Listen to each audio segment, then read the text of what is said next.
Hi hello friends, ಎಲ್ಲರಿಗೂ ನಮಸ್ಕಾರ. ಇವತ್ತು ನಾನು ನಿಮಗೆ ತುಂಬಾನೇ ಸುಲಭವಾದ ಮೆಥಡ್ನಲ್ಲಿ ನಿಮಗೆ ಅಕ್ಕಿ ರೊಟ್ಟಿ ಹೇಗೆ ಮಾಡೋದು ಅಂತ ತೋರಿಸ್ಕೊಡ್ತಾ ಇದ್ದೇನೆ. ಈ ಅಕ್ಕಿ ರೊಟ್ಟಿನ ಮಾಡಲಿಕ್ಕೆ ತಟ್ಟೋದೇ ಬೇಕಾಗಿಲ್ಲ, ಈಸಿಯಾಗಿ ಬರುತ್ತೆ. ಈ ರೊಟ್ಟಿ ಮಾಡಿದರೆ ತುಂಬಾನೇ ಮೃದುವಾಗಿ ಬರುತ್ತೆ.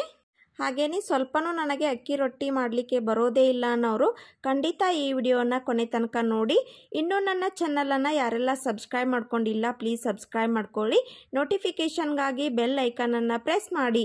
ಇವಾಗ ನಾನು ಒಂದು ಪಾತ್ರೆಯನ್ನು ಇಟ್ಟು 2 ಬೌಲ್ನಷ್ಟು ನಾನು ನೀರನ್ನು ಹಾಕಿಕೊಳ್ತಾ ಇದ್ದೇನೆ. ನಂತರ ರುಚಿಗೆ ತಕ್ಕಷ್ಟು ಉಪ್ಪನ್ನು ಸೇರಿಸ್ಕೊಳ್ಬೇಕು. 1 ಟೇಬಲ್ ಸ್ಪೂನ್ನಷ್ಟು ಆಯಿಲನ್ನು ಹಾಕಿಕೊಳ್ತಾ ಇದ್ದೇನೆ. ನಂತರ ಇದನ್ನು ಸ್ಪೂನ್ಲೇ ಚೆನ್ನಾಗಿ ಮಿಕ್ಸ್ ಮಾಡ್ಕೊಳ್ಬೇಕಾಗುತ್ತೆ.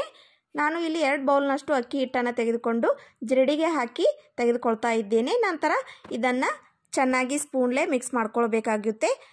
ಕಡಿಮೆ ಉರಿನಲ್ಲಿ ಇಟ್ಟು ಇದನ್ನು ಚೆನ್ನಾಗಿ ಮಿಕ್ಸ್ ಮಾಡ್ಕೊಳ್ಳಿ. ಯಾರಿಗೆಲ್ಲ ಅಕ್ಕಿ ರೊಟ್ಟಿ ಮಾಡಕ್ಕೆ ಬರೋದಿಲ್ವೋ ಖಂಡಿತ ಈ ರೆಸಿಪಿಯನ್ನು ಕೊನೆ ತನಕ ನೋಡಿ. ನಿಮಗೆ ಇದೊಂದು ಯೂಸ್ಫುಲ್ ರೆಸಿಪಿ ಅಂತಾನೆ ಹೇಳ್ಬೋದು.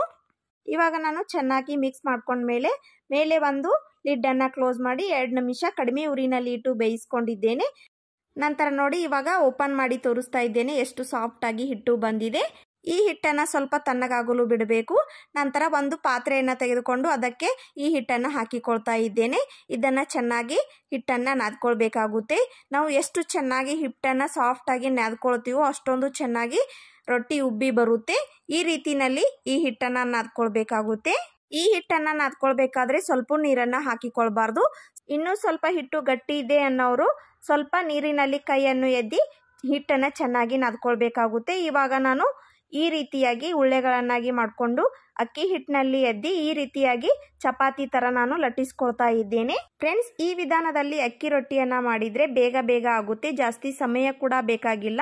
ನಾನು ತಿಳುವಾಗಿ ಲಟ್ಟಿಸ್ಕೊಂಡು ಮೇಲೆ ಒಂದು ಪ್ಲೇಟನ್ನು ತೆಗೆದುಕೊಂಡು ಈ ರೀತಿಯಾಗಿ ನಾನು ಕಟ್ ಮಾಡ್ಕೊಳ್ತಾ ಇದ್ದೇನೆ. ರೊಟ್ಟಿ ಎಡ್ಜು ಸ್ವಲ್ಪ ಬಿರುಕು ಬಿಟ್ಟಿದ್ರೆ ಈ ರೀತಿಯಾಗಿ ಟಿಪ್ಸ್ ಅನ್ನ ಫಾಲೋ ಮಾಡಬೇಕು. ಅವಾಗ ರೊಟ್ಟಿ ತುಂಬಾನೇ ಚೆನ್ನಾಗಿ ಬರುತ್ತೆ. ಲಟ್ಟಿಸ್ಕೋದು ಆದ ನಂತರ ನಾನು ಬಿಸಿಯಾದ ತೆವೆಗೆ ಈ ರೊಟ್ಟಿಯನ್ನ ಹಾಕಿಕೊಳ್ತಾ ಇದ್ದೇನೆ. ಒಂದು ಕಾಟನ್ ಬಟ್ಟೆಯಿಂದ ಈ ರೀತಿಯಾಗಿ ನಾನು ರೊಟ್ಟಿಯನ್ನ ಹಸಿ ಮಾಡ್ಕೊಳ್ತಾ ಇದ್ದೇನೆ.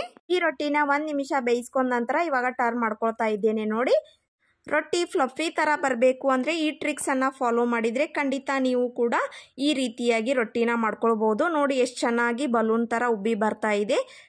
ಯಾರಿಗೆಲ್ಲ ರೊಟ್ಟಿಯನ್ನು ಮಾಡಲಿಕ್ಕೆ ಬರೋದಿಲ್ವೋ ಖಂಡಿತ ನೀವು ಈ ಟಿಪ್ಸನ್ನು ಫಾಲೋ ಮಾಡಿದರೆ ಈಸಿಯಾಗಿ ರೊಟ್ಟಿಯನ್ನು ಮಾಡ್ಕೋಬಹುದು.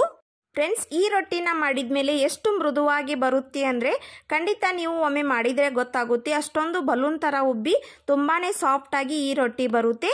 ರೊಟ್ಟಿ ತಟ್ಟೋದು ಬೇಕಾಗಿಲ್ಲ, ಅಷ್ಟೊಂದು ಈಸಿಯಾಗಿ ಬಂದಿದೆ. ನೋಡಿದ್ರಲ್ಲ ಫ್ರೆಂಡ್ಸ್, ಎಷ್ಟು ಈಸಿಯಾಗಿ ಅಕ್ಕಿ ರೊಟ್ಟಿನ ಮನೆಯಲ್ಲಿ ಎಷ್ಟು ಸುಲಭದ ವಿಧಾನದಲ್ಲಿ ಮಾಡಬಹುದು ಅಂತ.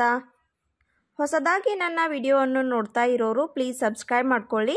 ನೋಟಿಫಿಕೇಷನ್ಗಾಗಿ ಬೆಲ್ ಐಕಾನನ್ನು ಪ್ರೆಸ್ ಮಾಡಿ.